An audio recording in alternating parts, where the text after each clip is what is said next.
Hello everybody, welcome to the next lecture. तो guys, इस lecture में हम बात करेंगे पाइथन के 4 डेटा स्ट्रक्चर्स के बारे में।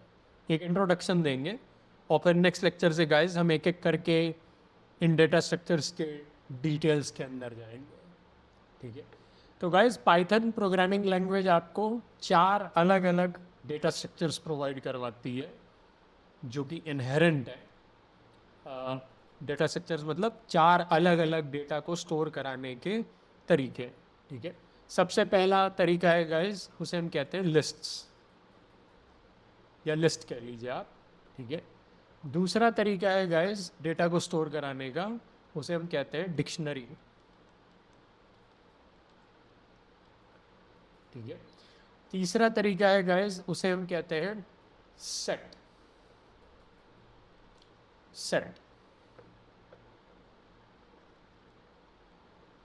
और चौथा तरीका है गाइस, उसे हम कहते हैं टपल।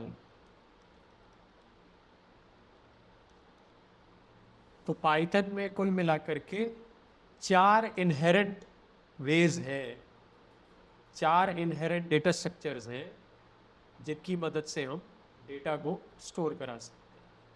ओके, अब गाइस इनहेरेंट का क्या मतलब हुआ कि ये 4 इनहेरेंट वेज हैं।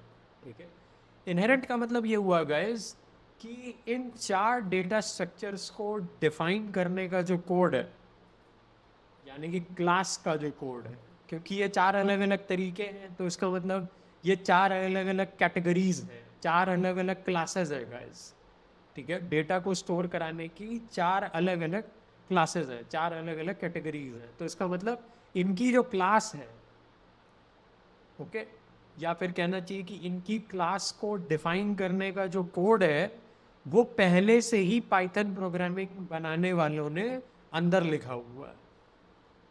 ठीक है, तो इसीलिए इन्हें हम कहते हैं कि ये 4 इनहेरेंट वेज है, क्योंकि इनका कोड पाइथन के अंदर पहले से ही लिखा हुआ है, पाइथन प्रोग्रामिंग लैंग्वेज के अंदर पहले से ही लिखा हुआ है। ठीक है, तो गाइज जैसा कि अभी आप आगे देखेंगे कि अगर आपको लिस्ट क्लास का कोई ऑब्जेक्ट बनाना है या अगर आप बेसिकली किसी डेटा को लिस्ट की फॉर्म में स्टोर कराना चाहते हो तो उसके लिए पाइथन प्रोग्रामिंग लैंग्वेज वालों ने ऑलरेडी अंदर लिस्ट नाम से एक क्लास बना रखी है। ओके, उसी तरीके से अगर आप अपने किसी डाटा को डिक्शनरी की फॉर्म में स्टोर कराना चाहते हो या एक अलग तरीके से स्टोर कराना चाहते हो जिसे हम डिक्शनरी की फॉर्म में स्टोर कराना बोलते हैं, तो उसके लिए भी पाइथन प्रोग्रामिंग वालों ने डिक्ट नाम से एक क्लास पहले से बना रखी है। जैसे हमने एयरलाइन टिकट क्लास बनाई थी, वैसे ही पाइथन प्रोग्रामिंग जिन्होंने भी बनाई है उन्होंने लिस्ट और डिक्ट नाम से 2 क्लासेस अंदर पहले से बना रखी हैं। ठीक है, उसी तरीके से गाइस आप देखेंगे कि पाइथन प्रोग्रामिंग बनाने वालों ने सेट नाम से भी एक क्लास बना रखी है। ओके, एंड सिमिलरली टपल नाम से भी एक क्लास बना रखी है। ठीक है, TUPEL, सॉरी TUPLE, टपल। ठीक है, तो ये 4 अलग अलग नामों से 4 क्लासेस पाइथन प्रोग्रामिंग के अंदर पहले से बनी हुई है गाइस। हमें क्या करना है, बस इन क्लासेस का ऑब्जेक्ट बना।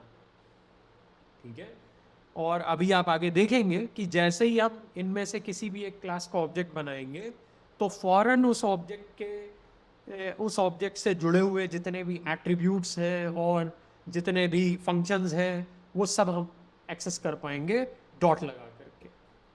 ओके, तो एक एक करके गाइस अब हम नेक्स्ट लेक्चर से इन डेटा स्ट्रक्चर्स के बारे में बात करना स्टार्ट करेंगे, इन अलग अलग टाइप से डेटा स्टोर कराने के तरीकों के बारे में बात करेंगे। और सबसे पहले हम शुरुआत करेंगे गाइस लिस्ट के साथ। ओके, तो चलिए गाइस नेक्स्ट लेक्चर से हम सबसे पहले शुरुआत करते हैं लिस्ट डेटा स्ट्रक्चर के बारे में जानने की कोशिश करते हैं पाइथन के अंदर कि ये डेटा कैसे स्टोर करती है और क्या क्या एट्रीब्यूट्स और क्या क्या फंक्शंस ये प्रोवाइड कराती है डेटा के ऊपर। That's it for this lecture guys, thank you.